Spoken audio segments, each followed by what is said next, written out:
Hello everybody and welcome to part 3, and today I will be giving my top 5 of the anthology done by Unsettling Reads called Hope Eternal Scream. And I've got to give a big shout out to the editors Robin Canable and H. Dare Brown, because you guys made my job incredibly hard. There was some really good talent in that anthology and it made it even worse for me to pick my top 5.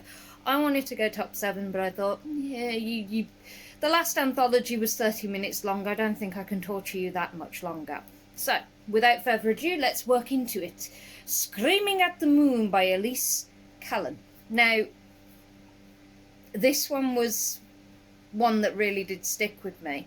The whole story is about a witch who comes back from obviously being burned at the stake, looking for revenge. Now, for her to come back into the world of the living, she needs to sacrifice one of the perpetrators of those who actually killed her.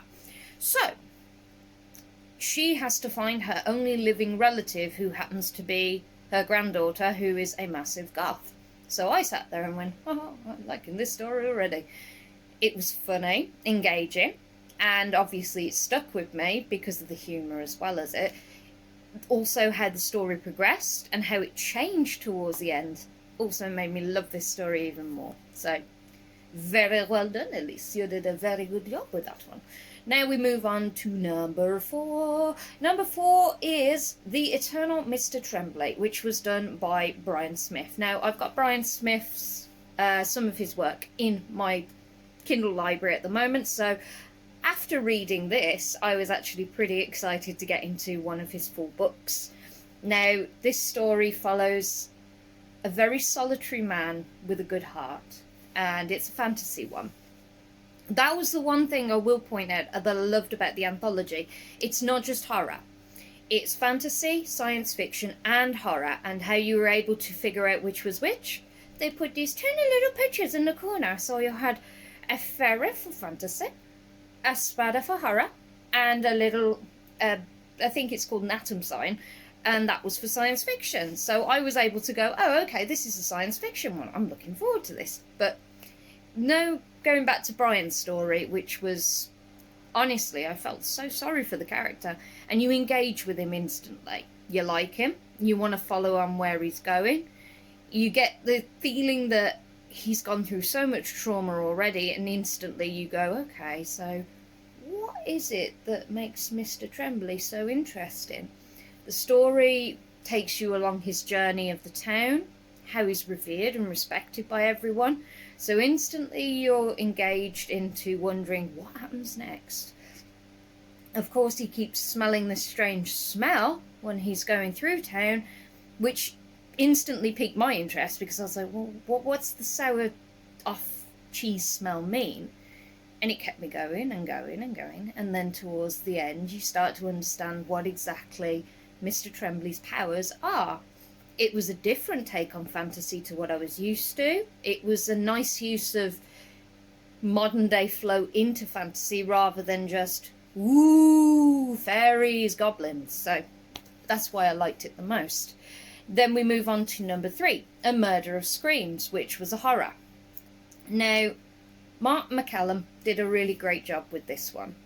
I instantly hated the living daylights out of the new bride, who was called Beth, and I instantly felt sorry for the main character who you follow. They've just got married and they decide to move back into the area where Beth and her old, unknown to the main guy, old boyfriend actually lives. So she's coming back home. You start to realise why she's so desperate to come back home, because her and Brad have got some unfinished business. And it seems the town is just as nasty as Brad is. I really hated him. You did a great job at making me not like the guy.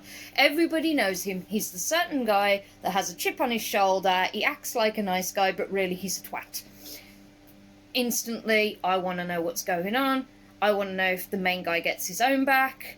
I want to know if Brad gets eviscerated or something bad happens to him, or Beth for being a, excuse my French, cheating cowbag. Then brings into the young girl with the scarecrow and the option of saving the main guy. And then it goes from that. I'm not telling you any more, I just want you to know it's a really good horror story. And the twist at the end, you know me, I love a good twist. And yeah, Mark did not disappoint with that one, so I'll be looking for more of his work soon as well. Moving on to number 2, When Rabbits Scream. Now, even I had to sit there and think, there's a lot of descriptions involving bunnies in this anthology. Something is fishy going on. So, I turned to my creepy little bunny, and I said to him, Creepy bunny, do you believe that there is something amiss here?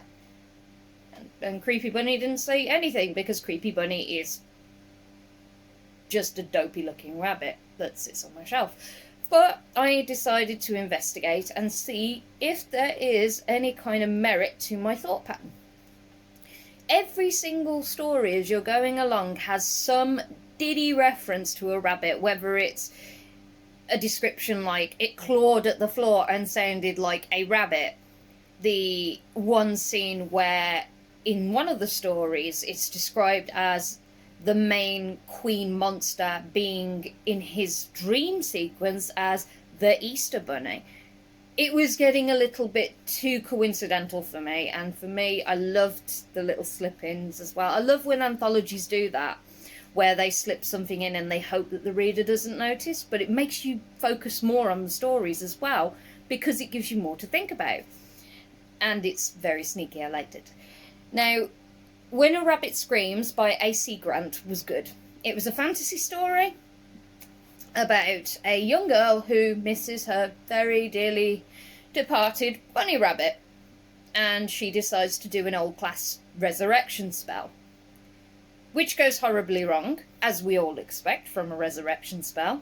You know, if you're a Full Metal Alchemist fan, you know full well that the laws of equivalent exchange do not allow for you to bring back a bunny rabbit without an equivalent purpose. Yes, I am an anime fan. Boo.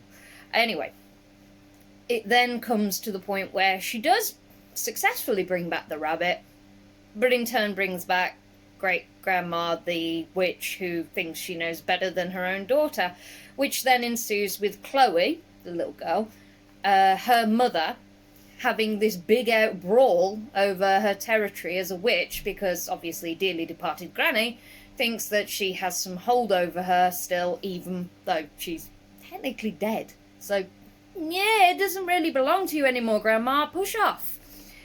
That story, really good. Love the action sequence. Pulled me in instantly. Loved the characters.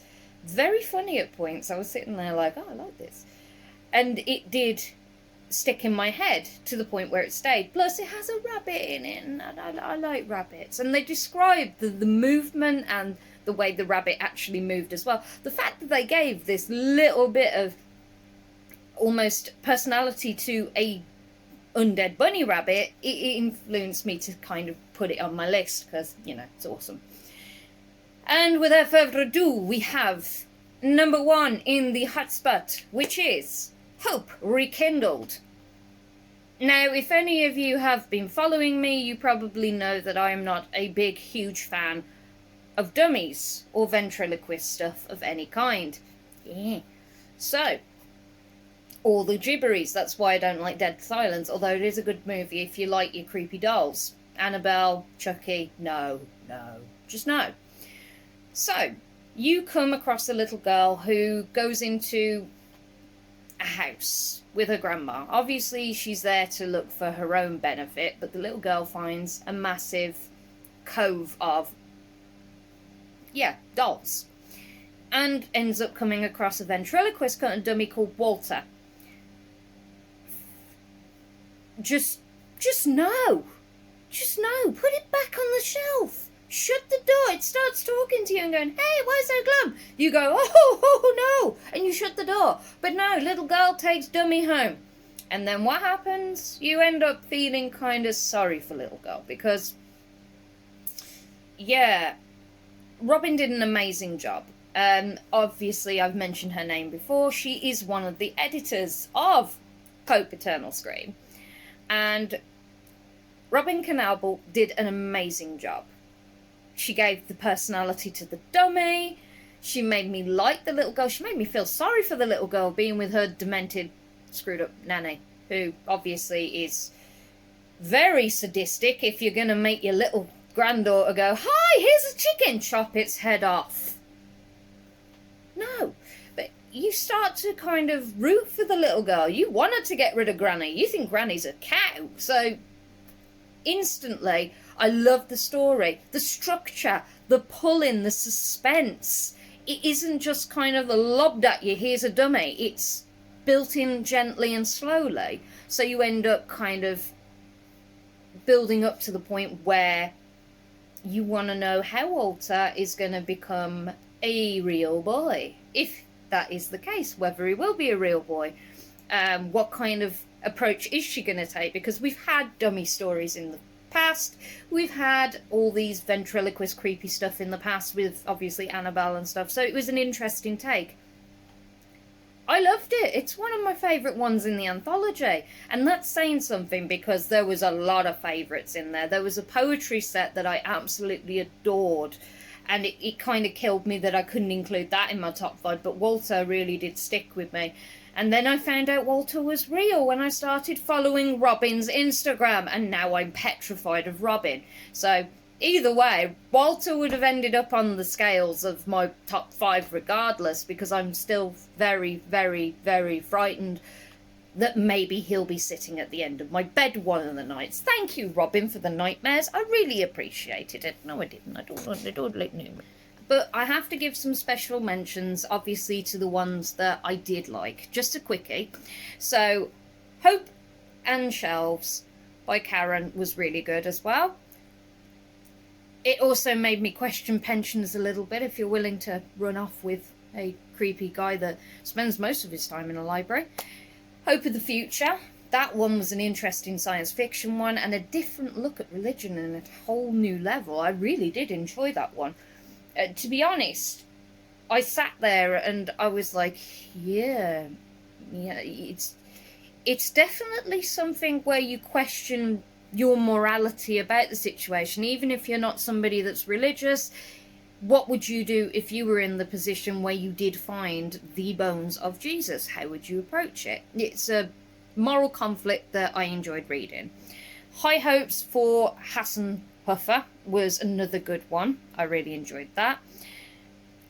Kei Leung, I do apologise if I'm saying your name wrong, but in all fairness, Hope in Yellow Coloured is beautifully done. And as somebody who's writing a point of view from a horse, it was interesting to hear a point of view from a mechanical horse in poetry form. It was beautifully done. The Scream series is an art form that was also put in there by Moses Ojo. A little bit of Spanish. I hope it's Spanish, otherwise I feel really stupid. But Moses did a beautiful job. It was different perceptions of screaming, basically the different faces, the emotions, all pulls through, and it shows in the colour art, in the description. Right, start again. Right, basically Moses did a sequence of artwork, and they were all different faces, different versions of screams, whether it's emotional pain, whether it's physical pain. It all kind of showed through beautifully in his artwork. And I mean beautifully. It was almost Picasso-esque in how it was brought forward. So that one will stick with me. Screams from the Gallery by Alex Woodrow was another good one. And it was an interesting horror take that, yeah, I never expected an apocalypse kind of style like this. But it is one that I definitely recommend reading, because it's a different approach to the world ending to what I expected, and the creatures in it are nightmarish and almost kind of Ji-jun in style. You'll get what I mean when you read the description. Anyway, cutting it short, I'm not keeping you all too long. But I will be bringing forward with Everything's Annoying, which is my next book review, and I hope to see you all soon.